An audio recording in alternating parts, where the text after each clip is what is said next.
김현정의 뉴스 쇼.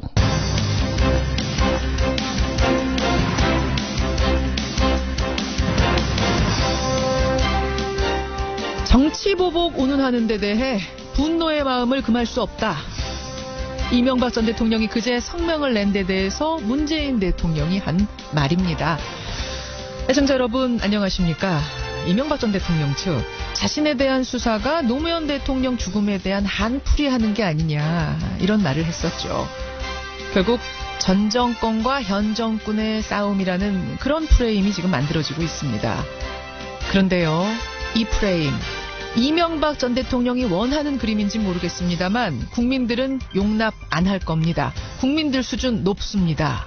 범죄를 수사하는데 이걸 마치 전현직 대통령 간의 싸움인 양 몰고 가는 그런 물타기 안 통할 거라는 점.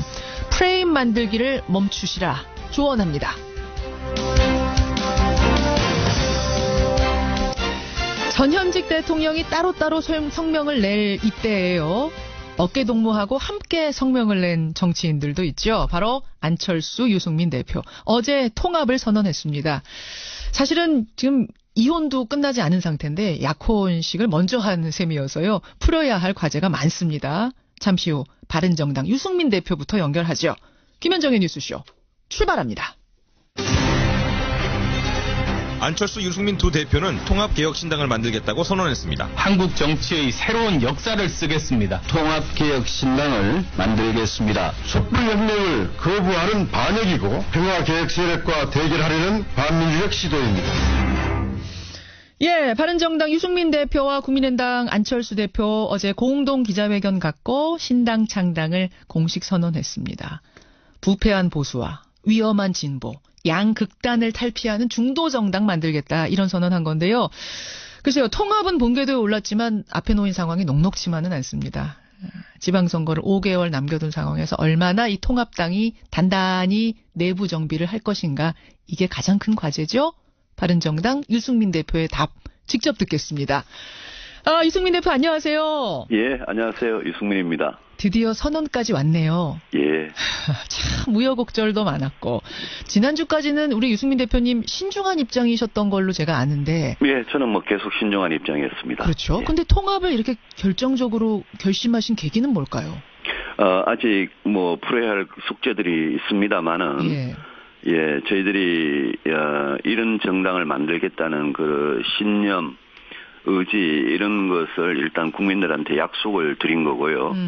뭐 저희들 의지를 밝힌 거로 봐주시면 좋겠습니다. 통합의 의지 분명합니다. 흔들리지 않습니다. 이런 의미. 예. 근데 두 당의 정체성 차이가 사실은 국민의당 반대파 분들의 결정적인 이유 아닙니까? 정체성 차이. 그 부분은 해결된 건가요? 그 부분은 국민의당 내부에서 아직 정리돼야 될 문제입니다. 그렇죠? 통합에 대해서 찬성하고 반대하는 분들이 분명히 정체성 차이도 있고 또 현실적인 정치적인 그런 뭐 고려도 하시는 것 같습니다. 저는 국민의당 내부 사정이 여전히 있지만 국민의당 안에서 통합에 찬성하는 분들과 또 저희 바른정당은 개혁 보수 또 합리적 중도가 합친 이 중도 보수 영역의 정당을 만들어서 지금 문재인 정부가 뭐 너무 위험하고 불안하게 가고 있다고 보고요. 자유한국당은 도저히 희망이 없다고 생각하는 그런 국민들 많이 계십니다. 그런 국민들께서는 문재인 정부와 민주당은 제대로 견제하고 또 협력할 건 협력하라. 자유한국당은 좀 갈아치우라.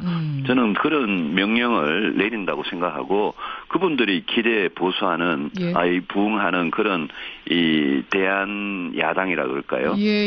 그런 정당을 만드는 게 저희들 목표입니다. 양극단, 아까 부패한 보수와 위험한 진보란 표현 쓰셨어요. 네. 그 두 가지를 다 위험하게 생각하는 반대하는 분들이 선택할 만한 정당, 대한정당이 되겠다는 말씀까지는 이해가 되는데 문제는 그 두 당이 지금까지 안보에 대한 입장이라든지 이런 정체성 차이가 분명히 있지 않았습니까? 이게 극복이 됐느냐? 그걸 질문드리는 거예요. 안보에 대한 입장은 국민의당 안에서 스펙트럼이 넓은데요. 안보에 대한 입장이 저희들 바른정당이 추구하는 그런 안보와 같이 생각하는 그런 분들도 국민의당 안에 많습니다. 예. 어제 제가 안철수 대표와 이렇게 공동선언한 데는 분명히 국가안보는 튼튼하게 한치도 빈틈없이 지키겠다 이렇게 말씀드렸고 한미동맹 굳건하게 하고 전쟁을 억제하고 북핵 문제 해결하는 것을 우리 대북 정책이나 외교 정책의 목표로 두겠다 이렇게 분명히 선언했기 때문에 여기에 찬성하시는 국민의당 의원님들 국민의당이 안보 문제에서는 스펙트럼이 굉장히 넓었어요. 그래서 여기에 찬성하시는 분들은 저는 같이 갈 수 있다고 생각을 합니다. 그럼 찬성하지 않으시는 분들, 예를 들면 박지원 의원이라든지 천정배, 정동영 이런 분들은 같이 못 가더라도 할 수 없다라는 그 부분은 포기하신 거예요? 그분들이 이 외교 안보나 어떤 정체성 관련해서 굳이 통합에 반대하시겠다면 그거는 그분들이 결단하실 거라고 봅니다. 그러면 말입니다. 유 대표님. 네. 지금 국민의당 반대파 의원이 한 15명 뭐 요 정도 보더라고요. 15명에서 많게는 20명 정도 된다. 그러면 수가 지금 국민의당의 수 39명 중에 상당수가 빠져나가는 셈이 됩니다. 가장 적게 잡았을 때 바른정당 9석, 국민의당 20석 조금 넘는 숫자. 그러면 과연 이게 시너지가 나는 건가 두 당을 합쳐서 어떻게 보세요? 저는 뭐 충분히 시너지가 난다고 봅니다. 양당이 그렇게 합쳐지면 분명히 20대 국회에서 확실한 캐스팅 보트 역할을 할 수 있을 겁니다. 저는 그런 캐스팅 보트 역할을 할 수 있는 의석수면 충분하다고 보고 의석수보다 저는 더 중요한 것은 국민의 지지라고 생각합니다. 이 신당이 성공해서 국민들께서 저 정당은 믿음이 간다. 그렇게 지지를 하시게 되면 저는 민주당 이렇게 민주당으로 이탈을 하거나 또 자유한국당으로 이탈했던 그런 분들도 유턴할 수 있다고 생각합니다. 오히려 돌아올 수 있다. 자유한국당 분들도 지금 오고 싶어 하는 분들도 계세요? 통합한다면 올 생각 있다는 분들? 자유한국당에 지금 바른정당에서 빠져나가셨죠. 그렇지만 저는 자유한국당이 당장은 그런 그런 돌아온 그런 의사가 미미할 거라고 보고 지금 겉으로는 대단한 척하고 우리 통합신당에 대해서 여러 막말을 하시는데요. 저는 지방선거가 만약 끝나고 나면 저는 자유한국당은 결국은 붕괴되고 소멸될 정당이라고 보기 때문에 거기는 리더십도 없고 국민의 지지도 없습니다. 아니 왜요? 홍준표 대표 계시잖아요. 리더. 그분의 리더십에 대해서는 제가 길게 이야기는 하지 않겠습니다만은 그걸 이 건전한 보수의 리더십이다 이렇게 생각하는 국민들이 몇 분이나 계실까요? 몇 분이나 계실까요? 그분 리더로 안 보세요? 유승민 대표님? 형식적으로는 당 대표시죠. 그런데 그분의 리더십이 정말 국민들한테 희망이나 비전을 주느냐, 보수에 대해서, 보수의 과거에 대해서 정말 반성하고 책임을 지느냐, 그렇게 보진 않습니다. 그렇게 보지 않으세요. 결국은 지방선거 후에 자유한국당은 소멸할 것이다. 그럼 그 의원들 흡수해낼 그릇이 필요하다. 그것이 우리 통합당이 될 것이다. 이 말씀이신 거예요. 그런 현상이 분명히 일어날 거라고 봅니다. 분명히 일어날 것이다. 그럼 바른정당의 추가 탈당은 이제 지방선거 때까지 없습니까? 왜냐하면 박인숙 의원이 이틀 전에 기습 탈당했어요. 그거 유 대표님도 모르실 정도의 기습 탈당 아니었습니까? 저도 몰랐습니다. 그렇죠. 국민들과 당원들께 송구하다 말씀드렸고요. 지역구 사정 때문에 그러셨다고 이야기는 간접적으로 들었습니다만은 바른정당은 지금 다져질 만큼 다져졌습니다. 그래서 저는 추가 탈당은 없을 거라고 이제는 확신을 합니다. 아니 근데 박인숙 의원 나갈 때도 모르셨던 거기 때문에 혹시 또 모르게 움직이는 분 계시는 거 아니에요? 박인숙 의원님은 사실은 오랫동안 좀 이렇게 불안한 모습을 보이긴 했습니다. 아니 원희룡 지사도 고민하신다 이런 얘기가 들려서 말이에요. 제주도에 가서 원 지사의 고민을 들었습니다. 원 지사께서 자유한국당으로 가고 싶은 마음은 전혀 없습니다. 그런데 이제 이 지방선거에서 민주당 후보를 상대로 1대1 구도가 될 수 있느냐, 또 본인이 지방선거를 떠나서 앞으로 어떤 정치를 할 거냐 굉장히 깊이 고민하시는 거를 직접 대화를 통해서 확인했습니다. 저는 바른정당에 남아서 이 통합신당으로 같이 가기를 당연히 바랍니다. 답은 못 들으셨어요? 확실한 답은 못 들었습니다. 확실한 답은 못 들으셨어요. 거기 좀 불안하네요 그러면. 고민을 하고 계시니까 그런 측면이 있죠. 알겠습니다. 원지사 그런 상태. 국민의당 같은 경우에는 비례대표 제명 문제가 남습니다. 이상돈 의원 같은 분 출당을 시켜달라. 반대파시죠. 통합 반대파. 출당을 시켜줘야 의원직이 유지되기 때문에 출당 좀 시켜달라 이러는 건데 안철수 대표는 출당시킬 마음이 없다는 입장. 유승민 의원은 어떻게 생각하십니까?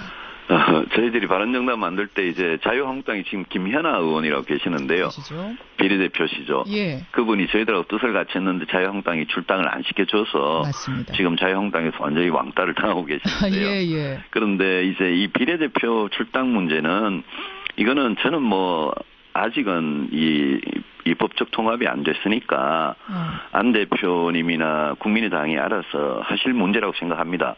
그런데 만약 이제 국민의당 안에서 통합 찬성파, 반대파 이렇게 나뉘어져 있는데 이 두 그룹이 정치적인 어떤 합의, 정치적인 해결을 할 수 있느냐 거기에 달린 문제라고 봅니다. 뭐 이른바 합의 이혼이라고 얘기들을 하더라고요. 예. 달린 문제인데 거기서 이제 지금 안 대표는 하여튼 나는 합의 이혼할 생각 없다. 제명시켜줄 생각 없다. 이 상태로 통합이 돼버리면 통합 작업이 이루어지고 나면 유 대표도 한 당이시기 때문에 그 부분 결정하셔야 되거든요. 개인적인 소신은 어느 쪽이세요?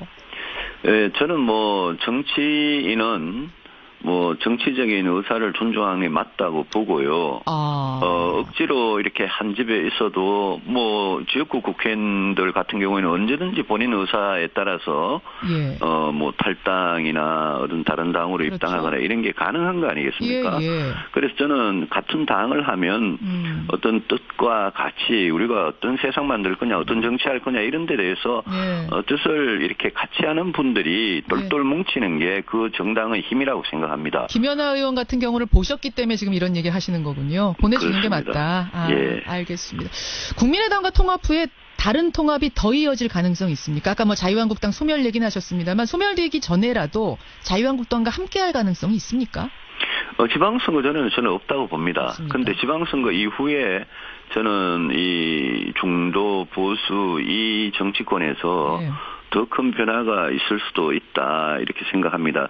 그거는 저희들이 하겠다는 통합개혁신당의 성공과도 직접 관련이 되어 있습니다. 저희들이 성공하지 못하고 미미하게 그렇게 존재하면 그런 변화가 있을 수가 없고요. 그렇죠. 저희들이 잘하면 저는 그런 변화의 에너지가 저희들 스스로 만들어낼 수 있다고 생각합니다. 오지 말라고 해도 그때는 올 거다 이 말씀이세요? 그렇게 생각합니다. 그럼 지금 바른정당 탈당하고 다시 자유한국당으로 갔던 분들 온다고 하면 받아주실 거예요? 그거는 뭐 그분들만 대상으로 제가 지금 드리는 말씀이 아니고 자유한국당이 118석입니다 지금. 그 118석의 의석수는 정말 많은 의석입니다. 그렇죠. 그런데 의석수에 비해서 내부의 어떤 결집 또 국민의 지지 이런 건 너무나 약한 상태고 언제든지 깨어질 수 있는 상태이기 때문에 저희들이 잘해서 자유한국당을 갈아치우는 그런 에너지가 된다면 저는 자유한국당 붕괴는 시간 문제라고 생각합니다. 근데 자유한국당 분들하고 국민의당과도 접점이 있습니까? 국민의당 내에서는 지지자들 반발이 좀 있을 것 같은데요. 그 부분은 분명히 저희들 신당의 어떤 정체성 이 부분이 개혁적 보수와 합리적인 중도를 합치는 중도 보수 정당이다라고 했기 때문에 저는 이 그릇이 앞으로 굉장히 크게 쓰일 수 있다. 커질 수 있다. 그렇게 100석 뭐 이렇게 목표하세요? 지금 뭐 시작은 미미합니다만. 지금 지방선거 때까지는 지금 통합신당으로 총력을 다하고 일단 국민의 어떤 중간평가 같은 걸 받고요. 그 결과에 대해서는 뭐 당연히 뭐 책임질 사람 당연히 책임질 거고 그 이후에 대해서는 저희들 정말 의지를 가지고 뭐 정당이라는 게 지방선거 하나만 보고 지금 하는 건 아니죠. 그렇죠. 그 이후에 총선 또 더 나아가서 대선 길게 보고 저희들이 일관되게 노력한다면 저는 분명히 좋은 결과 가질 수 있을 거라고 봅니다. 알겠습니다. 책임 얘기 지금 하셨어요. 지방선거 책임. 어제 기자회견에서 통합 후에 유승민 대표는 어떻게 하실 겁니까? 안철수 대표는 백의종군한다고 했는데 이거 질문 나왔을 때 책임을 다하겠다는 뜻에서 난 백의종군 얘기할 생각은 없다. 그러셨어요. 이 얘기는 그럼 6월 지방선거까지 내가 책임지겠다. 대표로서 끌고 가겠다. 이 의미로 해석하면 됩니까? 제가 지금 바른정당의 대표로서 교육보수를 대표해서 통합에 임하고 있고요.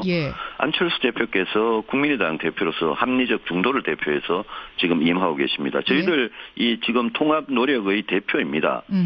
이 길이 지금 저희들이 가는 길이 뭐 무슨 대단한 꽃길이 아니라 가시밭길이고 저희들이 신념을 갖고 이 길을 가다가 중간에 뭐 바위를 만나고 장애물을 만나면 그거 치우고 가야 성공하는 그런 거기 때문에 지금은 무슨 대표라는 권력, 그 권력이 중요한 게 아니라 그거를 성공시키는 책임이 훨씬 더 중요하다고 생각하고 저는 그 책임을 피할 생각이 없습니다. 아, 그렇게 받아들이면 되는군요. 그게 지금 꽃길이 아닌데 뭐 권력 우는 대표가 누가 되느냐 이게 중요한 게 아니다. 그렇습니다. 대표직 그냥 나 가지고 책임지고 지방선거까지 가겠다는 말로 백이종군 생각 없다. 뭐 제가 말씀. 대표가 되고 안 되고는 그거는 제가 무슨 뭐 욕심을 부리고 제가 결정을 하고 이럴 문제가 아니고 알겠습니다. 다른 분들이 결정하지만 제가 그 책임을 피하고 뭐 통합만 되면 사라지고 그런 정치를 하는 거는 저는 옳지 않다고 생각합니다. 분명한 입장 가지고 계시네요. 자, 1분 정도 남았습니다만 유 대표님 이거 하나 질문 드릴게요.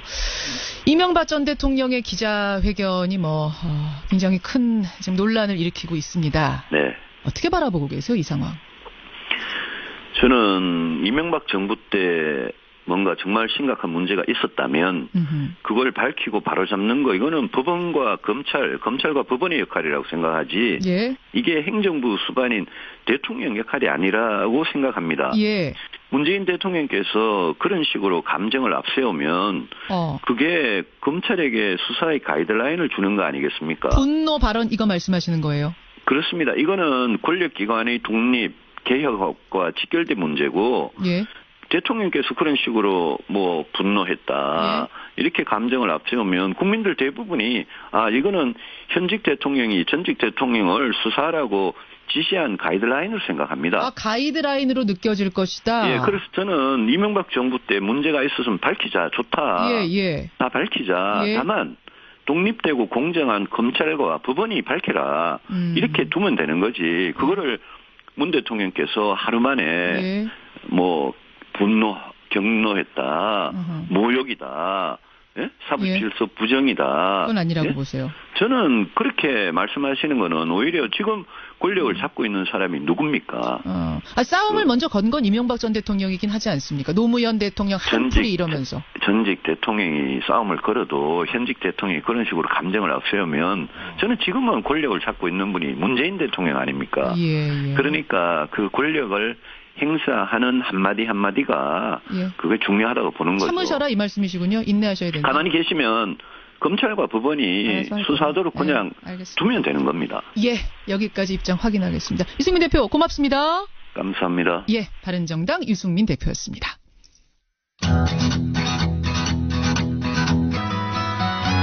김성환의 행간 시사평론가 김성환 씨 나오셨습니다. 어서 오십시오. 네, 안녕하세요. 오늘 행간 뭐 가지고 오셨어요? 어제 가상화폐 투자자들 사이에서 아주 큰 논란이 된 사건이 있었는데요. 이 금융감독원 직원이 정부 규제 방안 발표 직전에 보유하고 있던 가상화폐를 매도해서 50%의 시세 차익을 거둔 사실이 드러난 겁니다. 금융감독원 직원이. 네. 분노한 투자자들이 청와대 청원 게시판에 몰려가서 금감원장을 해임하라 이런 글들을 올린 등 거세게 반발하고 있습니다. 이 정부 가상화폐 대책 발표 직전 시세 차익 남긴 금감원 직원. 이 뉴스 행간을 좀 살펴볼까 합니다. 저는 가상화폐 안 하는데도 화나더라고요. 이거는 뭐 가상화폐 하는 사람만 화날 문제가 아니라 만한 일이죠. 공무원이 관련 직원이 지금 이랬다는 거죠. 정보를 가지고. 정확하게 말씀드리면 금감원 직원은 공무원 신분은 아닙니다. 공무원 신분은 아니지만 그래도 대책회의에 참석했던 사람이기 때문에 그런 사람이 시세 차익을 발표 직전에 남겼다 이러니까 뭐 분노하는 여론이 있는 건 당연한데요. 이게 지금 확인된 사실이 어떤 것까지 확인이 된 거예요? 좀 조심스럽긴 한데 어제 이제 국회 정무위원회에서 긴급 현안 질의가 있었습니다. 이 최준구 금융위원장을 불러서 질의를 하던 중에 바른정당 지상욱 의원이 금감원 직원이 가상통화에 투자를 했다가 정부 발표 직전에 매도했다는 첩보가 있는데 확인해 봤느냐 이런 질의를 합니다. 이 최 위원장이 통보받아서 현재 조사 중에 있다. 이러면서 사실상 시인을 해버렸습니다. 그러니까 이제 논란이 커진 건데요. 이 해당 직원은 가상화폐를 매도한 시점이 작년 12월 11일이었습니다. 그러니까 미성년자 거래 금지 등을 담은 정부의 가상화폐 대책이 나오기 이틀 전입니다. 이틀 전에 그 이틀 후에 어떻게 됐죠? 폭락하기 시작한 거죠? 그렇죠. 가격이 폭락한 거죠. 그러니까 그 이틀 전에 가상화폐를 매도를 해서 1,300만 원을 투자했는데 700만 원 넘게 수익을 냈다는 겁니다. 그러니까 1,300만 원 투자했는데 700만 원 넘게면은 정말 반이 넘네. 50%가 넘네요. 넘는 거죠. 이 가상화폐 커뮤니티에서 뭐 예. 미공개 정보를 이용해서 돈 번 거 아니냐? 예, 예. 국민이 하면 투기고 공무원이 하면 투자냐? 뭐 예. 이런 비난글들이 쏟아지고 있는 상황인 거죠. 그렇군요. 정부의 대책 발표 직전에 팔아서 시세 차익 올린 금감원 직원 이 뉴스의 행간 이면 뭐가 숨었습니까? 첫 번째 인간은 뒷문 열어두고 문단속한 격이다입니다. 뒷문 열어놓고. 도둑들까봐 아무리 꽁꽁 현관문 예. 단속하면 뭐합니까? 뒷문이 다 열려있으면 아무 소용 없잖아요? 예. 그냥 뒷문으로 들어오면 되니까. 지금 정부 모습이 그렇다는 겁니다.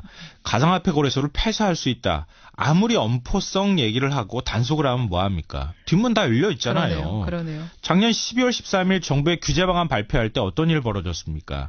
발표 몇 시간 전에 SNS에 대책 문건이 다 공개가 돼버렸어요. 사진이 찍혀가지고. 예. 나중에 관세청 직원이 이거 유출했다고 하는 맞아요. 사실이 드러났잖아요. 예. 이것도 모자라서 이번에 대책회의에 참석했던 금감원 직원이 가상화폐 발표 직전에 매도해서 시세 차익 거뒀다. 이런 소리가 나오는 겁니다. 예, 예. 정부가 규제 대책 발표한다. 그러면은 가장 먼저 해야 될 일이 뭐겠습니까? 국민들한테 엄포 놓는 거겠습니까? 그 전에 해야 될 일은 내부 단속입니다. 그러네요. 자기 문 잠궈야 되는 거거든요. 지금 이 직원 외에 한두 명 더 있다는 얘기가 나오고 있거든요. 예. 정말 한두 명밖에 없을까요? 훨씬 더 많은 공무원들이나 이런 사람들이 투자하지 않았을까요? 정부가 자기 문 단속도 지금 제대로 못하고 있는 상황이라는 겁니다. 그러네요. 예. 국민들이 느낄 배신감을 생각 못했을까요? 참, 이게 정부가 생각 못했다 그러면 안 되는 거죠. 너무 나이브한 거죠. 두 번째 행간 뭔가요? 두 번째 행간은 잠펀치에 KO 당한다입니다. 이건 무슨 말씀이세요? 권투 경기 보신 적 있으시죠? 그렇죠. 선수가 KO 당하는 경우는 크게 두 가지예요. 카운터 펀치 한 방 빵 맞고 급소에 맞아가지고 바로 팍 하고 주저앉는 경우가 있고요. 또 한 가지는 잠펀치를 계속 맞아가지고 충격이 누적돼서 나중에 작은 펀치 하나 탁 맞고도 그냥 펄썩 주저앉는 경우예요. 이게 더 치명적이잖아요, 사실은. 네, 맞아요. 지금 정부 모습 보면 계속 잠펀치 맞고 있는 선수를 보는 것 같아요. 의욕은 넘치는데 몸이 안 따라주는 것 같은데요. 가상화폐 대책도 박상기 법무부 장관이 느닷없이 가상화폐 거래소 폐쇄 추진하겠다 이렇게 얘기를 했다가 막 발칵 뒤집어졌잖아요. 그렇죠. 예. 2030 세대 표 다 떨어졌다는 얘기까지 나왔거든요. 유치원 어린이집 영어 수업 금지하겠다. 이것도 오락가락해서 맞아요. 젊은 층 학부모 표 다 떨어졌다는 소리 또 나왔습니다. 그러고는 이제 지금 유보가 된 상태입니다. 네. 근데 이런 상황에서 금감원 직원이 시세 차익 거뒀다는 얘기까지 나오니까 계속 잠펀치 맞고 있는 상황하고 똑같다는 거예요. 그러네요. 정부가 아무리 좋은 취지로 정책을 만든다고 해도 이런 식으로 계속 잦은 실수, 잦은 불협화음이 나오게 되면 신뢰를 잃게 되고요. 나중에는 수습이 안 되는 상황이 될 수도 있습니다. 큰 북도 무너지는 건 작은 구멍에서부터 무너진다는 맞습니다. 거. 단속 잘해야 된다. 마지막 행간이요. 투자 실패 이유가 될 수는 없다입니다. 예? 이게 무슨 얘기냐 하면요. 지금 그 투자자들이 그 가상화폐 가격이 고점 대비 한 절반 이하로 떨어졌거든요. 굉장히 분노하고 있는 상황인데 금감원 직원이 투자해서 돈 벌었다는 얘기까지 나오니까 그 투자 실패 책임을 금감원 직원한테 막 다 돌리는 듯한 모습도 나와요. 분노를 왜 해요? 본인들이 투자했는데? 우리는 그렇게 생각할 수 있지만 투자자들 입장에서 굉장히 손실을 많이 보고 있기 때문에 화가 나 있다 이거죠. 스스로에게도 화가 나 있고. 그걸 이제 금감원 직원까지 얘기가 나오니까 거기에다 대놓고 지금 막 분노를 쏟아내고 있는 상황인데요. 말씀하신 것처럼 투자의 책임은 본인한테 있습니다. 그리고 지금 미국하고 중국까지 규제 방안에 동참하고 있거든요. 지금은 투자할 때가 아니라 거둬들일 때입니다. 정말 투자에 주의하셔야 됩니다. 자, 비트코인 얘기가 하루도 빠질 날이 없는 요즘입니다. 여러분한테 주의하셔야 돼요. 거기에다가 기름까지 부은 금감원 직원 얘기 행간 수고하셨습니다. 네, 고맙습니다. 현정의 뉴스쇼 2부 출발합니다. 조금 전에 예고 드린 대로 오늘 스페셜 월간이 준비가 되어 있습니다. 월간 정두원, 월간 유인태 통합본인데요. 여러분 뭐 잘 아시는 대로 이명박 전 대통령이 기자회견 냈죠. 지금 이것은 정치 보복이다. 노무현 대통령 죽음에 대한 나에 대한 정치 보복이다. 이런 말을 했고 문재인 대통령은 어제 정치 보복 운운하는 것에 대해 분노한다. 라고 받아쳤습니다. 이런 상황 지금 심상치 않게 돌아갑니다.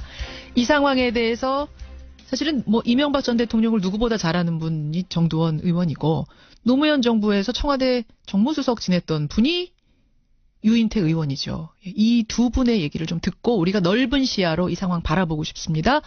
스페셜 월간 잠시 후에 함께 하시고요.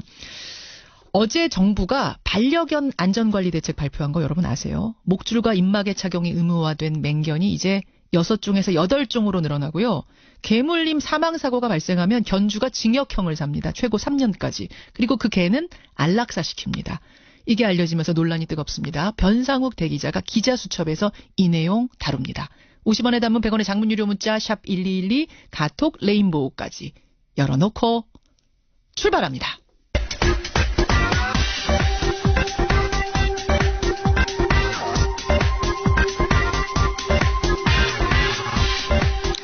우리 정치의 한 달 앞을 내다봅니다. 방송만 나가면 화제가 되는 시간이죠. 월간 아무개. 오늘은요, 좀 특별한 월간을 마련했습니다.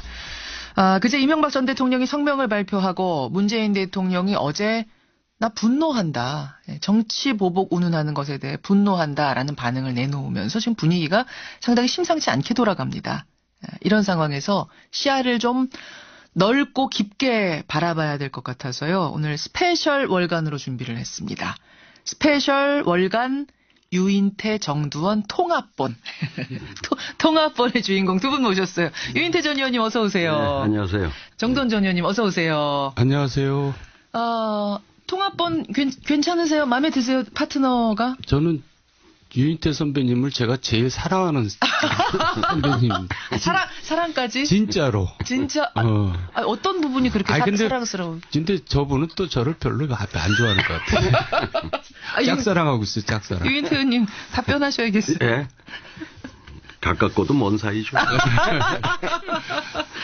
가깝고도 먼 사이, 애증관계 두 분, 예, 유인태, 정두원 두 월간의 주인공들 오늘 모셨는데 원래도 그 친분이 좀 있으신 거죠?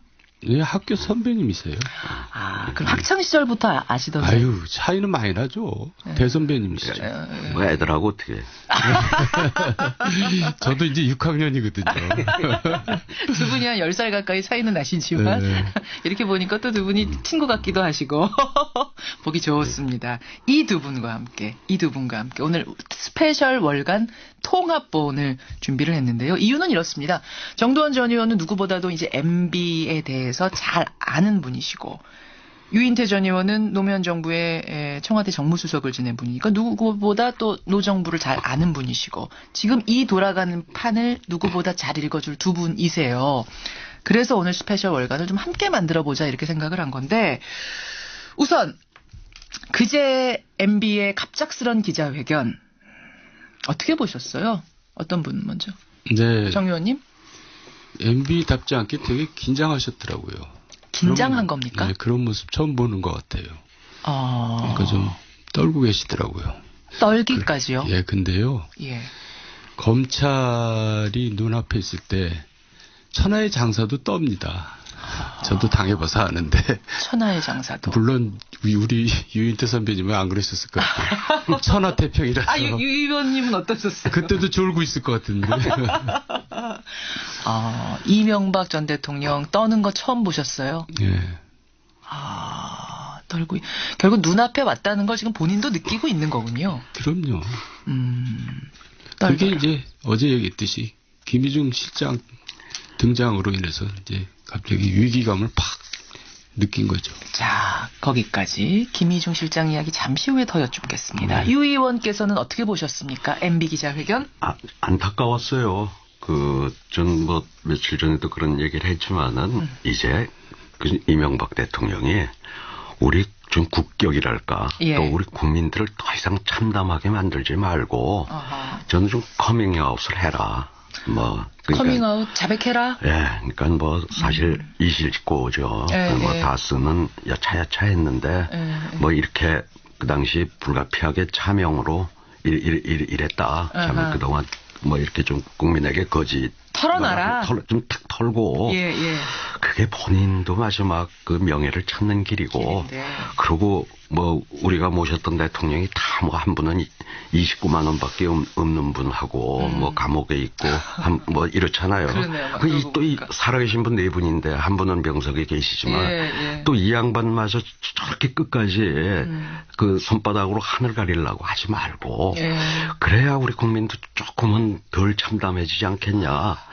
저는 사실 그걸 좀 기대했는데 뭐 저렇게 이제 당황해가지고 그 노무현 대통령 죽음까지 그 해서는 안 될 얘기까지 거론하면서 이 정치 투쟁을 해보려고. 그거 당황해서 그랬다고 보세요?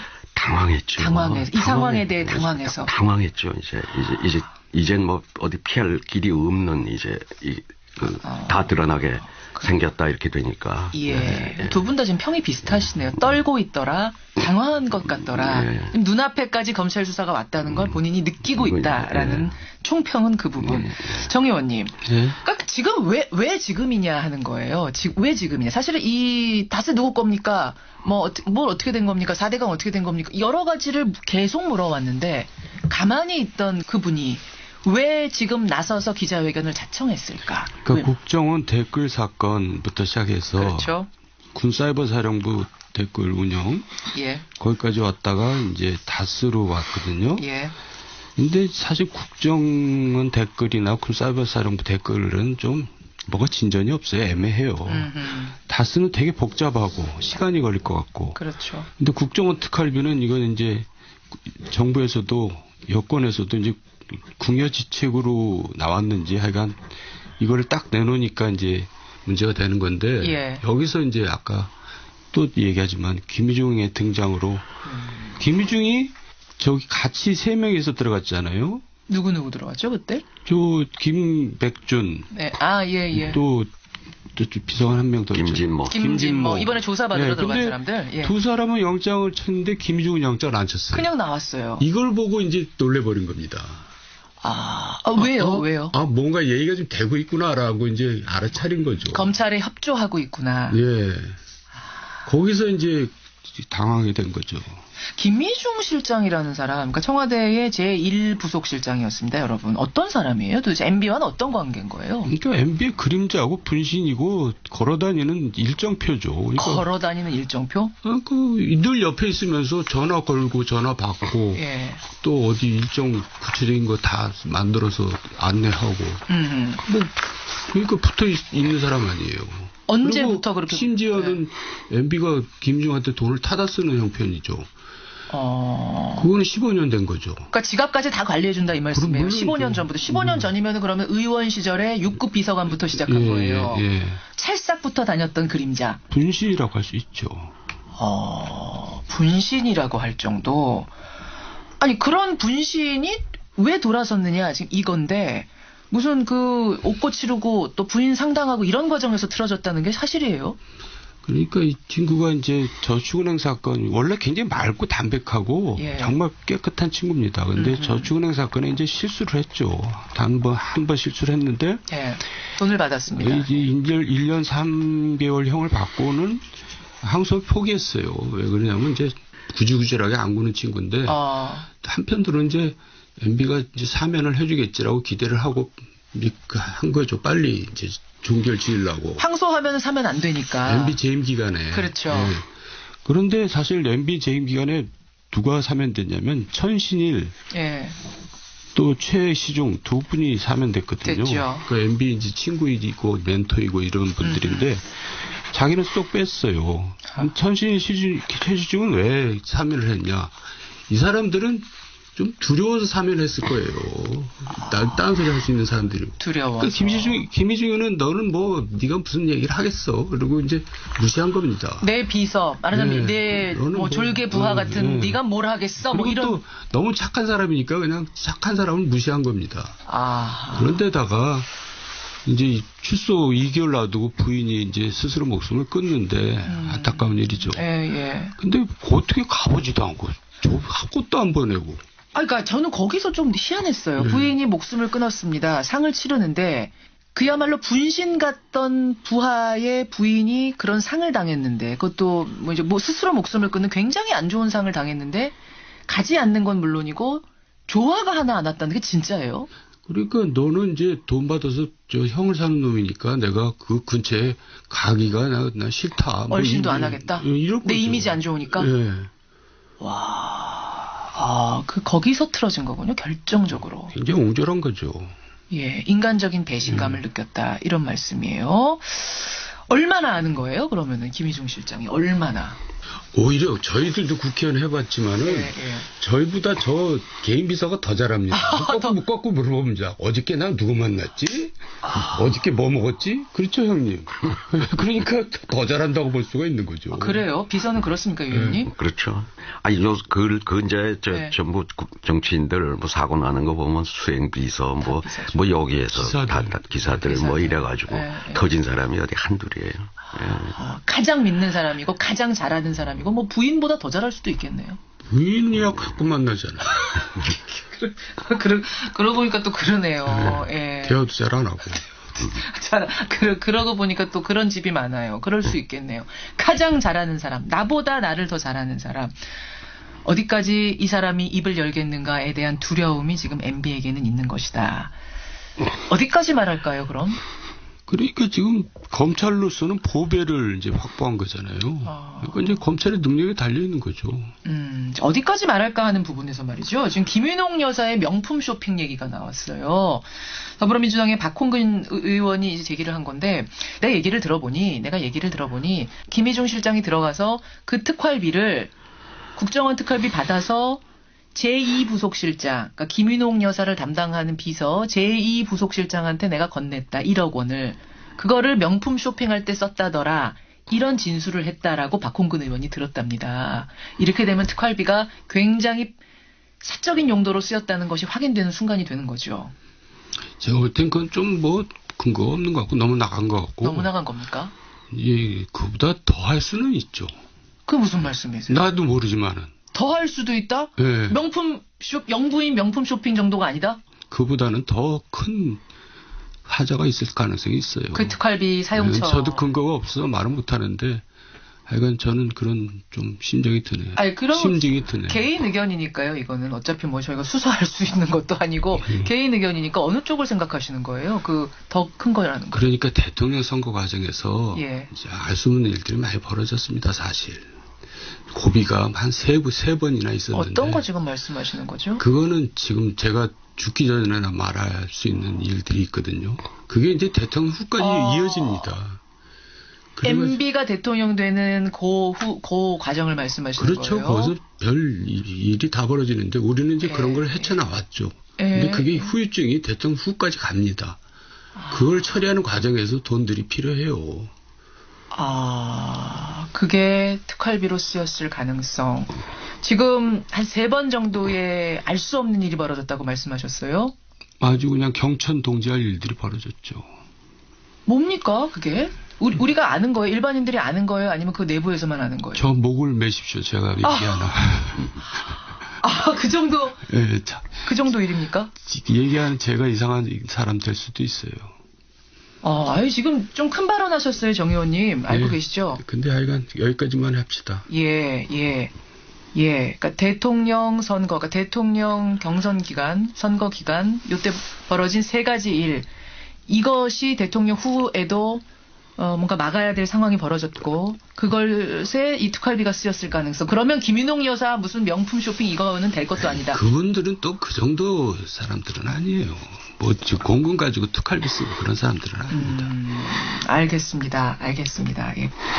이제 MB 측 인사들이 다 나서서 인터뷰를 했습니다. 어제 김두 전 홍보수석, 그 당시에 이제 청와대 홍보수석이죠. 저와 인터뷰를 했습니다. 하면서 뭐라고 했냐면, 노무현 정부는 유리알처럼 깨끗하냐? 개띠해 이전 투구 한번 해봐야 되는 건가요? 어제 이 얘기를 해서 굉장히 하루 종일 뜨거운 화제가 됐었는데, 노무현 정부에서 일하셨잖아요. 수석하셨잖아요. 노무현 정부 유리알처럼 투명합니까? 거의 그렇다고 봐야죠. 왜 그러냐 그러면 제가 뭐 김두 수석 뭐 개인적으로도 잘 아는 사이지만은 뭐 의리를 지켜야 되겠죠. 이제 저 이명박 대통령한테. 근데 뭘 근거를 가지고 하는 얘기는 아닐 것이고 그 다음에 체질적으로 그렇습니다. 그 검찰은 예. 이 지금 아마 문재인 정권도 마찬가지로 노무현 정권이 예. 거기에다가 부당한 지시나 지금 뭐 정치 보복에다 압력을 가한다고 그러는데 예. 그 가령 한 예를 들면 대선 자금 수사 때도 예. 오히려 노무현 대통령은 검찰로부터 자기가 좀 차별을 받고 있다. 예? 왜 그러냐 그러면 그 어떤 그물로 물고기를 잡을 때면 예. 같은 기준을 가지고 해야 될 거 아니에요. 그러니까 가령 뭐 1억 이하는 불구속이다. 라든가. 근데 그때 기준이 그쪽은 억이 넘어야 뭐 몇 억이 돼야 했고. 그쪽은 좀 저 느슨하게 하고. 이쪽은 몇 천만 되고. 그런가 하면 근데 또 검찰로서는 이 숫자를 맞춰야 되니까. 원래 액수로 그거는 기준을 삼아야 되는 건데 양쪽에 머릿수를 맞추려고 해서 상당히 부당한 처우를 당하고 있다. 오히려. 정권 초기임에도 불구하고 그게 되게 특권을 누리던 조직은 이런 정권한테 대해서 좀 우호적이질 않아요. 우선 검찰 자체가. 노정부에 대해 우호적이지 않았다. 뭐 지금 이 정부에도 마찬가지일 거고 엊그제 뭐 사법개혁안 낸 데서도 지금 검찰은 속으로 불만이 팽배할 거란 말이죠. 그렇기 때문에 검찰에 뭐 이렇게 약점이 잡힌 걸 그 덮고 넘어갈 그런 상황이 아니었다는 거죠. 이제 일반론적으로 얘기를 하자면은. 그러니까 저는 여기가 뭐 그렇게 깨끗한 사람들이 모여 깨끗했다기보다 털려고 했으면 이명박 정부 5년 동안 다 털었을 거다. 다 털었고 이미 노무현 정부 때도 거기 있던 사람들 여러 사람들 구속되고 했지 않습니까? 그때라고 뭐죠. 그럼 특활비는 어때요? 특활비도 그래요? 그러니까 특활비는 제가 전에도 얘기했지만 청와대 특활비 쓴 거조차. 그러니까 국정원 특활비 말고 청와대에서 왜 써도 되는 그 특활비도 다 이게 기록관에 지금 다 남아 있고요. 제가 1년 동안 누구하고 그 받은 돈 쓴 것까지 전 수석들 비서관들. 비서관까지요? 비서관도 한 100만 원 나와요. 특활비가. 다 기록했어요. 그걸 다 기록하자고 대통령이 우리 다. 원래 안 해도 되는 건데. 법적으로는 특활비라는 건 안 해도 되는데 이제 총무비서관한테 돈을 받으면 그걸 내야 돼요. 제출을 하게 했어요. 총무비서관실로. 그래서 그 정상문 비서관한테 물어봤더니 그 기록관으로 넘어갔냐 그랬더니 넘어갔다고 제가 얘기를 들었어요. 알겠습니다. 유리알처럼 노정부는 투명하냐라는 것에 대해서 투명하다. 투명할 수밖에 없다. 할 수밖에 없다. 이렇게 답변하셨습니다. 그리고 그때 이미 노무현 정부에서 청와대 있고 뭐 가깝다고 하는 사람들의 비리, 뭐 여러 사람들 왜 감옥 가고 했어요. 그 정권. 그러면요. 그러면 유 의원님 어제 뭐 김도 수석 비롯해서 이전 투구 해보자는 거냐, 노무현 대통령에 대한 죽음에 대한 한풀이하는 거냐라는 얘기 듣고는 어떠셨어요? 근데 그거는 정말 전 이명박 대통령이 해서는 안 될 말씀을 하셨다. 금도를 넘었다고 보는 거죠. 그리고 이제 여기 정도원 의원 잘 알지만 이명박 대통령 사실 노무현 대통령한테 상당히 정치적 빚이 있어요. 빚이 어떤 빚이요? 이명박 대통령이 사실 서울시장에서 대통령 됐는데 제일 큰 업적이 청계천하고 중앙차로 아니에요? 버스 중앙차로. 그렇죠. 그 두 개 다 중앙정부의 지원 없이는 할 수가 없는 겁니다. 근데 그때 이명박 그 시장하고 경선을 했던 민주당 후보가 그때 김민석 전 의원이었어요. 그렇죠. 그 청계천 복원에 대해서 이명박 시장 후보가 공약을 내걸었을 때 김민석 후보는 반대를 했어요. 청계천 복원에 대해서. 그랬죠. 그럼에도 불구하고 제가 그때 그 심부름을 했습니다. 이명박 시장 보자고 그래서 청계천 좀 도와달라고. 뭐 그래가지고. 중앙정부에 계실 때 유 의원. 저 청와대 있을 때요. 그래가지고 다음날 대통령한테 보고를 했죠. 그랬더니 노무현 대통령이 유수석은 어떻게 생각하냐. 글쎄 그 썩은 물 흐르는 것보다는 이명박 시장 하는 게 낫지 않겠습니까? 그렇지 하더니 다음날 국무회의에 이명박 시장을 불러서 국무회의에서 이 청계천 서울시가 하는 것 적극적으로 협조하라고 도와줘라.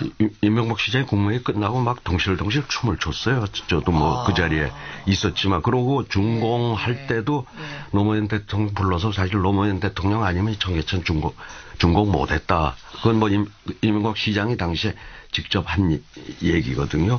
그 중앙차로도 그렇고 사실 그 두 업적은 그 이명박 대통령이 잘 알아요. 그 노무현 대통령 도움 때문에 이렇게 그 업적을 낼 수 있었다고 하는 거를. 그거를 잘 아는데 심지어 이제 저기 봉화로 내려가실 때 퇴임하고 이 양반이 뭐 계속 구상이 있었잖아요. 책도 있었죠. 쓰고 뭘 하려고. 예. 그럼 대통령은 자기가 자기 때 기록을 예. 기록관에 와서는 열람을 할 수가 있어요. 근데 그거 보기 위해서 전직 대통령이 봉화에서 그 멀리 기록관까지 올 수 없으니 거기에서 좀 내가 열람을 그렇죠. 집에서 좀 하게 해달라. 예.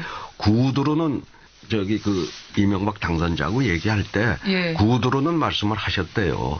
근데 그걸 가지고 나중에 고발까지 하잖아요. 그것조차 야박하게 못하게 야박하게 했다는 말씀이신 거죠. 그걸 가지고 또 요번에 기록원 TF에서 예. 그것도 위에서 고발하라고 그래서 했다고 하는 그렇죠. 자료까지 요새 그거 보면 참 그래도 그렇게 좀 신세를 진 사람한테 그걸 가지고 고발까지 했잖아요. 그런 상황인데 지금 노무현 대통령 죽음에 대해 나에게 한풀이 하느냐라는 말을 들으니까 지금 문재인 대통령이 뭐 조금 분노한다. 예, 꼭지가 좀 꼭지가 좀 돌았다고 봐야죠. 근데 정치적 빚은 더욱 딴 데 있죠. 노무현 대통령의 실정 덕분에 예. 아주 쉽게 당선된 겁니다. 그게 정치적 빚이고 마지막에 인기가 많이 떨어졌죠. 그리고 이제 아까 이전 투구 한다 그랬는데 이전 투구란 말이 성립이 안 돼요. 그러니까 소총 든 사람하고 핵미사일 든 사람은 무슨 이전 투구가 됩니까? 소총 든 게 현직하고 전직은 싸움이 안 되는 겁니다. 싸움이 안 된다. 노무현 전 대통령도 속절없이 당했잖아요. 그러니까 노무현 대통령이 이명박 대통령한테 정치보복을 당했다면 지금 이명박 대통령은 자기가 한 정치보복에 대한 정치보복을 다 하고 있는 겁니다. 그리고 아까 투명하다고 얘기하셨는데 저는 뭐 굉장히 다른 정권에 비해서 투명하다고 봐요. 예, 노정권. 근데 여러 가지 뒤질 필요도 없이 급소를 찔러버렸잖아요. 노무현 전 대통령에 대해서. 어떤 거 말씀하세요? 박연차를 동원해가지고. 그때 왜 그런 일을 벌였냐면 이제 섣부시에 소위 말해서 그냥 광우병 사태 났을 때 그때 이명박 대통령이 시급한 겁니다. 지지율 폭락하고. 네, 그렇죠. 그러니까 노무현 저 패드를 제압하지 않으면 내가 국정을 운영하기 어렵겠구나. 5년 내내 이렇게 판단하고 이제 그 한상률 국세청장 꼬미에 넘어가가지고 박연차 수사를 통해서 근데 노무현 대통령을 주문을 모은 거죠. 지금 그 비극이 악순환되고 있는 겁니다. 그렇게 보시는 거예요. 이전 투구는 이건 될 일도 아니다라고. 아니 그 싸움이 됩니까? 싸움이 될 게 아니다. 그 정치보복 운운하는 데 대해 나는 분노한다라고 얘기한 문재인 대통령 성명 저는 그거 조금 놀랬던 게 뭐냐면 사실 그 전날까지도 청와대 반응은 뭐였냐면 노 코멘트다. 이명박 전 대통령 기자회견에 대해서 우리는 노 코멘트다라고 했던 것이 하루 만에 뒤집혀서 분노한다. 분노라는 단어까지 나왔단 말입니다. 어떻게 보셨어요, 정 의원님? 좀 전에 얘기했듯이 싸움이 안 되는데요. 그러니까 칼을 든 강자입니다, 문재인 대통령은. 그럴 때는 분노한다 그럴 필요도 없고 그냥 법과 원칙대로 해라. 이렇게 하면 되죠. 뭘 분노까지 하고 그럽니까? 유 의원님 오죽하면 분노가 나왔을까라는 얘기. 문재인 대통령이 노무현 대통령 돌아가셨을 때도 차분하게 대응했던 분인데 지금 분노라는 단어를 전 쓰는 걸 보면서 의외다 생각이 들었거든요. 이렇게 감정 표현을 막 하는 분이 아니잖아요. 글쎄요. 원래 상당히 절제하고 감정을 잘 안 드러내는데 아마 어제 그 성명에서는 뭐 좀 이해는 가요. 문재인 대통령이 문재인 대통령 성명? 그 반응이 이해는 가지만은 지금 거긴 힘이 있는 데고 아까 정 의원 얘기대로 지금 이명박 대통령이 그 전임 대통령이란 말이죠. 꼭 저런 반응을 이해는 가면서도 꼭 보일 필요가 있었을까 하는 뭐 생각은 같아요, 저도. 그래요. 제 눈에는 그 분노했다는 게 결국 표적 청산을 하고 있다는 걸 반증하고 있다고 보여지는데. 그 단어가 좀 참았어야 된다라고 생각하세요, 오히려. 진짜 이럴 거야, 이제. 확실하게 해줘. 뭐 이제 속된 말로 그런 거죠. 가이드라인처럼 느껴질 수도 있다. 검찰에. 그 말씀을 지금 하신 거예요. 자, 그럼 이제 이 수사가 어디로 갈까? 이 부분인데 정 의원님. 정말로 MB가 검찰 포토라인에 설까요?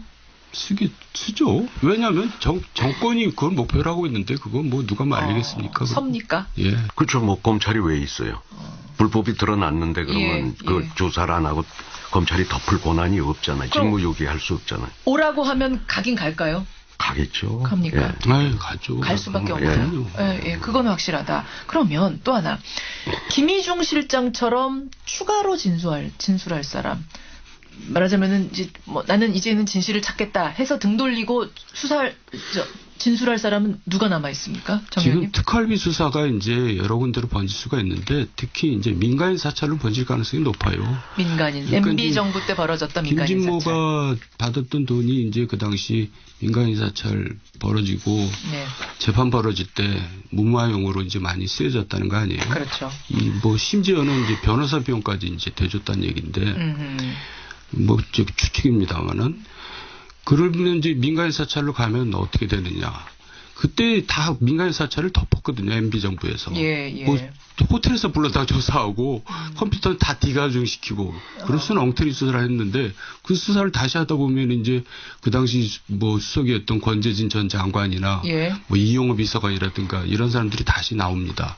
그러니까 그 사람들에 대해서 다시 또 압박을 하면 또 무슨 얘기가 나올지 모르는 거죠.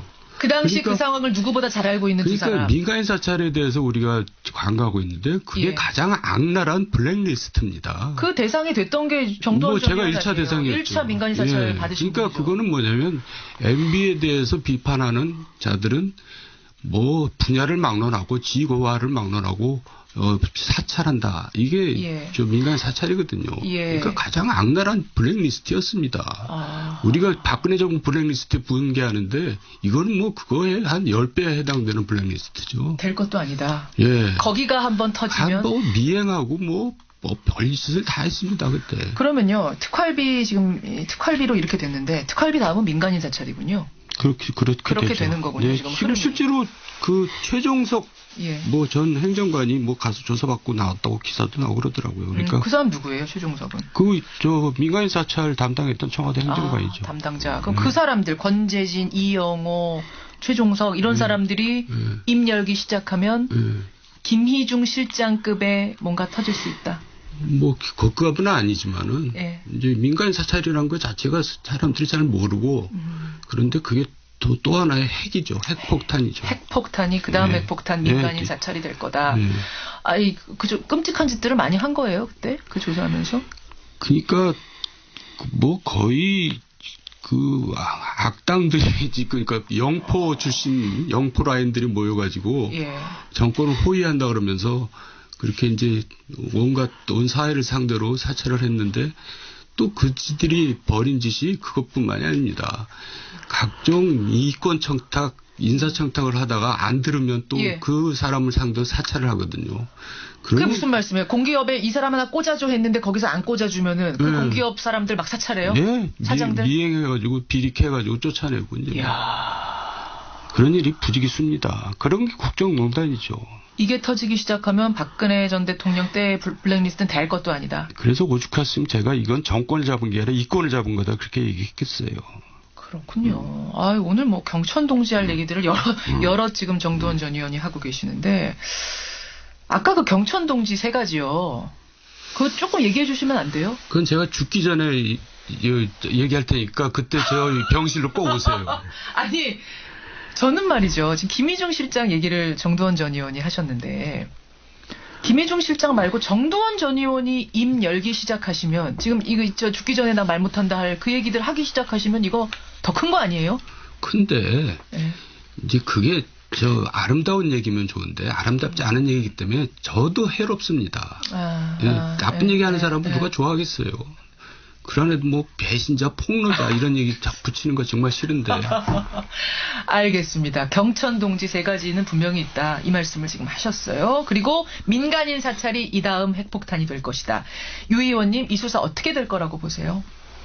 그래서 뭐 어제 검찰총장도 뭐 원칙대로 하겠다고 했으니까 뭐 원칙대로 하겠죠. 드러난 걸 뭐 어떻게 정치적인 고려 없이 하겠죠. 그럼 MB 측이 쓸 수 있는 카드는 뭡니까 이럴 때? 카드가 없다니까. 그러니까 없어요. 저는 그야말로 저기 커밍아웃 해서 털어라 다. 다 터는 게 털고 용서를 구해라. 국민에게 용서를 구하는 게 좀 명예를 찾는 길이 아니냐. 그러고 국민을 덜 참담하게 만드는 게 아니냐. 그런 생각이 그렇게. 그러니까 MB 측에서 착각하지 말아야 될 게 일종의 여론전일 수 있고 이걸로 인해서 이제 보수층의 뭐 결집을 이제 꾀하겠다 뭐 이런 해석도 나오는데 그게 착각이란 얘기예요. 이미 MB를 지지했던 사람들 다 떠났습니다. 그런가요? 예, 그나마 박근혜 전 대통령은 뭐 태극기 세력이라도 있지 MB는 그것도 없습니다. 태극기도 없다. MB는. 외로운 존재인데 뭐 어디다 대고 여론 조성을 합니까? 그러니까 착각을 하고 있는 거죠. MB가 쓸 수 있는 카드는 사실상 정 의원님 없다.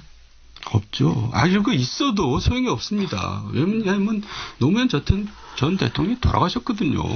그러니까 돌아가신 분에 대해서 험담을 해도 이제 그거는 아무 사람들한테 별로 영향을 못 줘요. 영향도 못 주고. 그러니까 이렇게 여론전 해봤자 사람 모이지도 않고. 착각한다니까요. 착각하고 있는 거죠. 이미 다 지나간 일이 됐고 죽음으로써 다 덮여지고 용서받고 그런 겁니다. 알겠습니다. 그래서 부활하지 않았어요.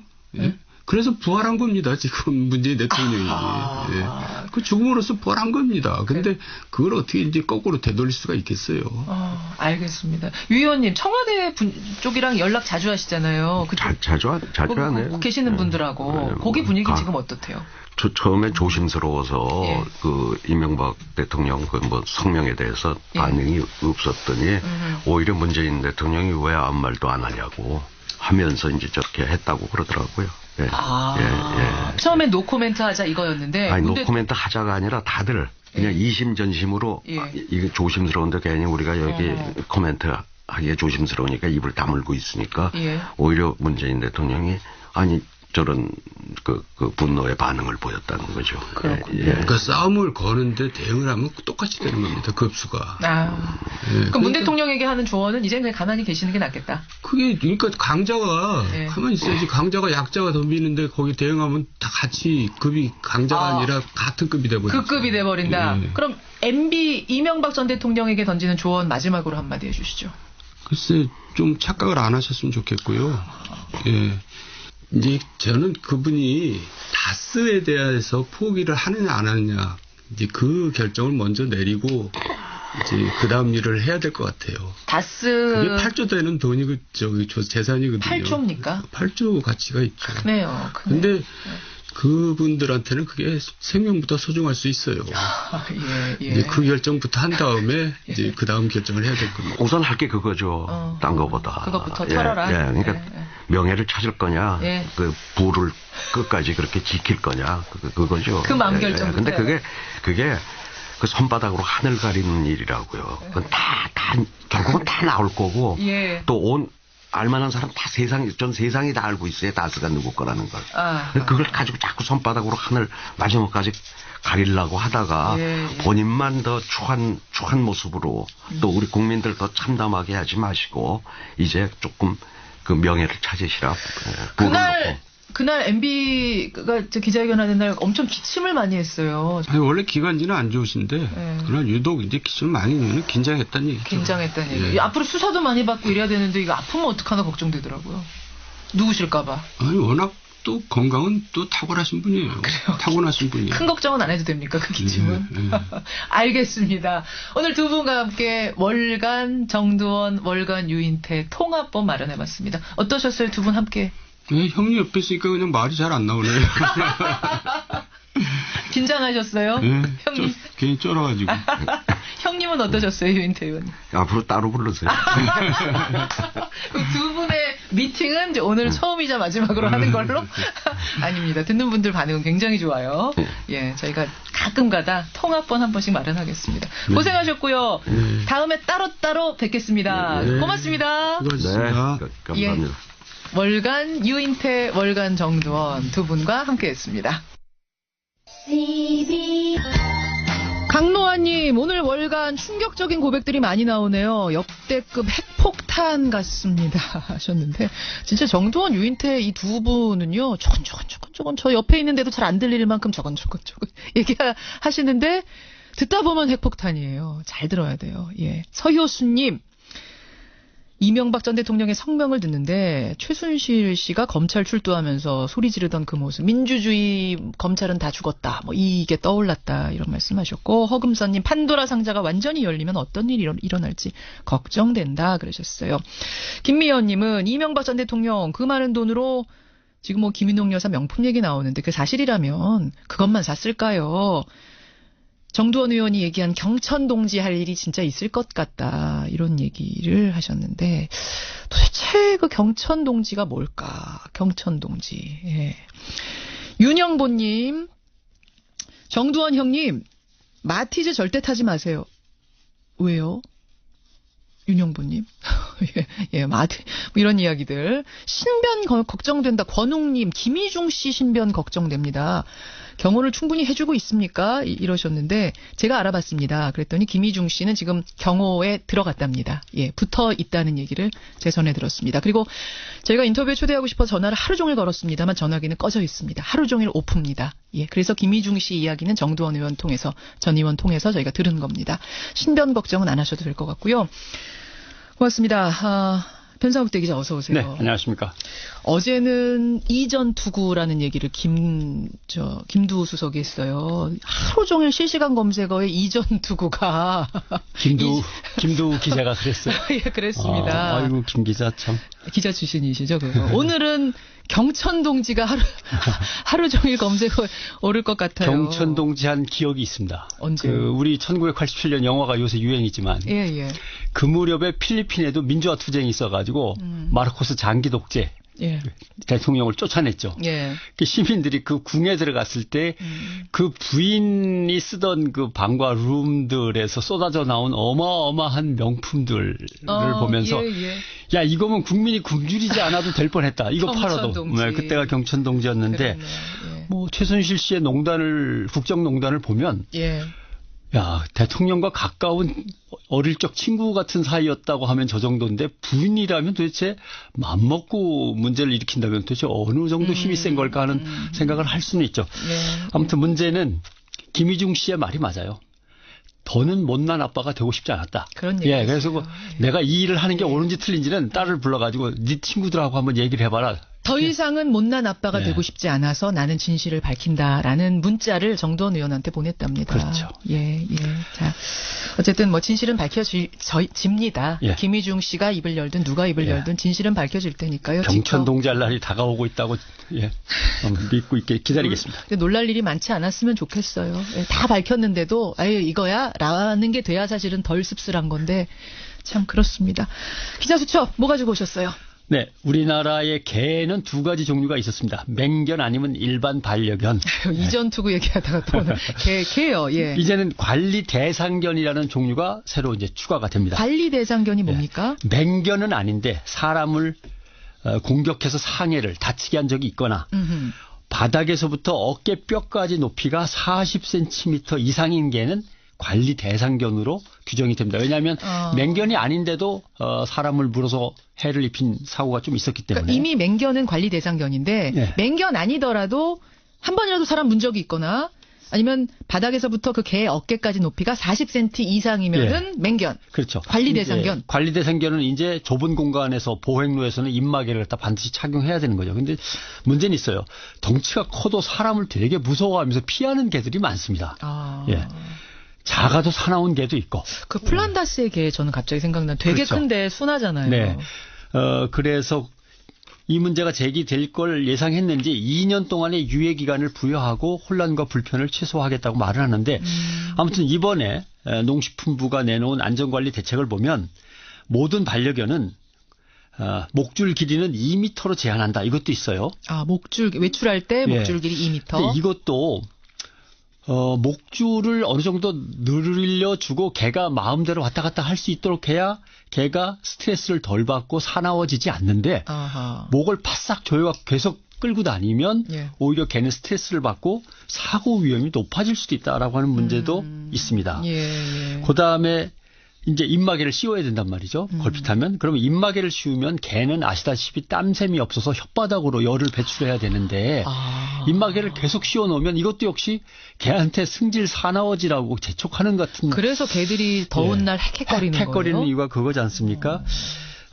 그리고 뭐 개가 사람을 공격해 다치거나 사망사고 발생하면 당연히 주인은 형사처벌한다.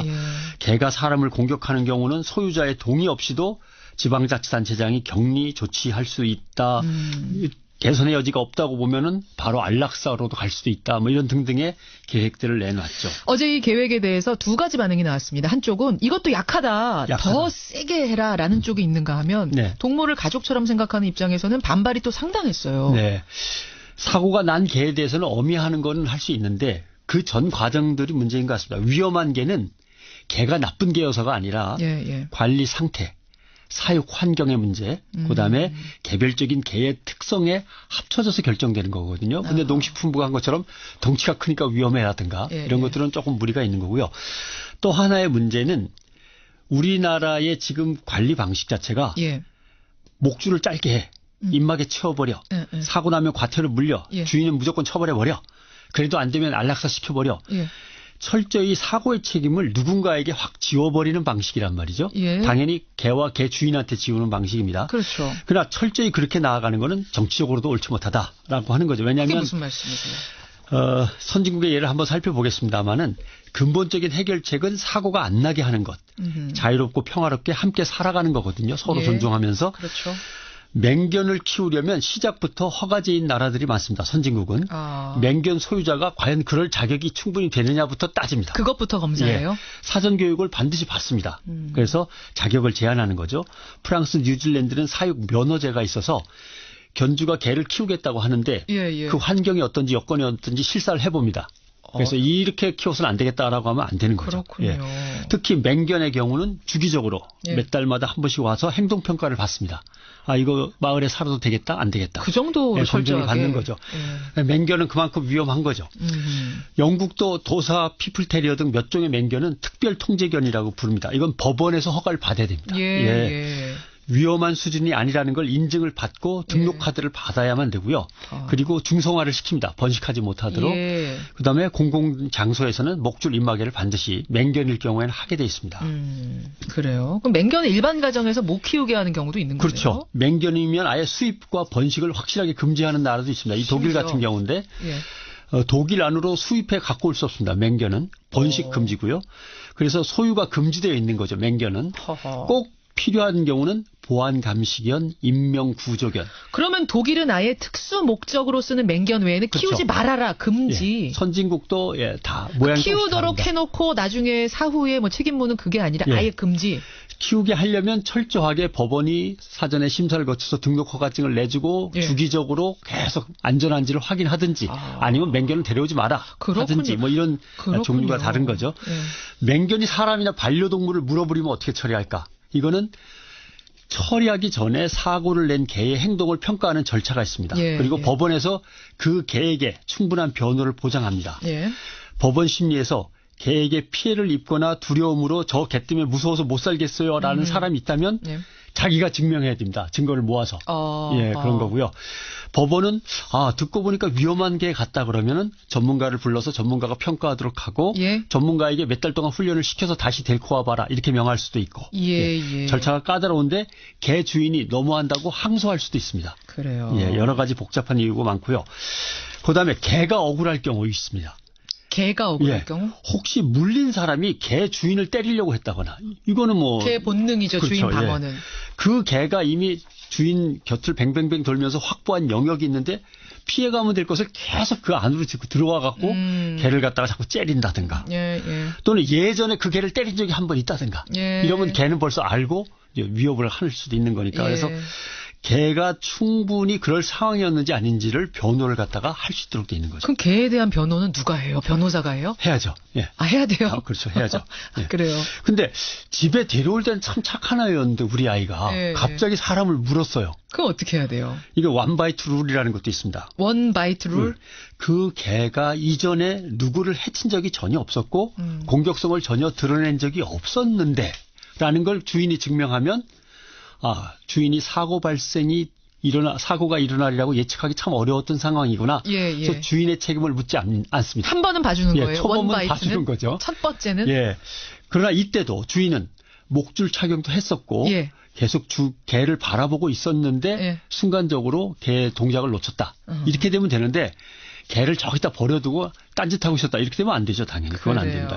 그래요. 미국은 주마다 헌법과 법이 달라서 복잡합니다만은 결국 사람을 문 개도 때로는 피해자일 수 있다라는 시각이 반영돼 있는 거죠. 굉장히 세심한 그러니까 관리 체계가 네, 잡혀 있는데 우리는 조금 그러니까 뭐라 그럴까요? 개에게 더 자유 주장 이 차원이 아니라 조금 거친 관리 체계가 아니냐는 지적하시는 거고. 개가 문제가 있냐 없냐로만 단순히 나누는 게 아니라 개 주인의 자격과 훈련 교육 과정과 양육 과정 그리고 개에 대한 관리 수준의 적절성을 일단 살피고 나서 다음 단계로 넘어가고 또 개가 변호받을 권리도 보장해 주고 하는 거죠. 자, 이거 참 뜨거운 주제입니다. 7890님. 변상욱 대기자 개 키우시는군요.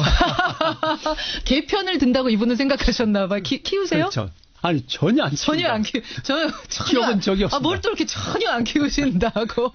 반면에 이거 굉장히 동의합니다 하는 분 계세요. 박성근님 면허제 좋네요. 특히 허가제 적극 찬성합니다. 개보다 개 주인이 더 문제예요라고 하시면서 하셨고 6036님 개는 관리자가 100% 책임 묻는 게 맞다. 여러 가지 의견들이 지금 들어오고 있습니다.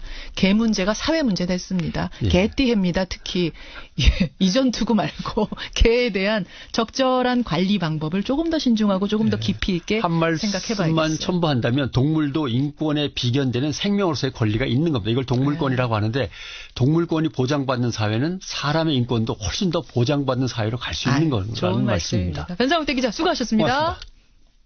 안녕하세요. 김수현입니다. 모두가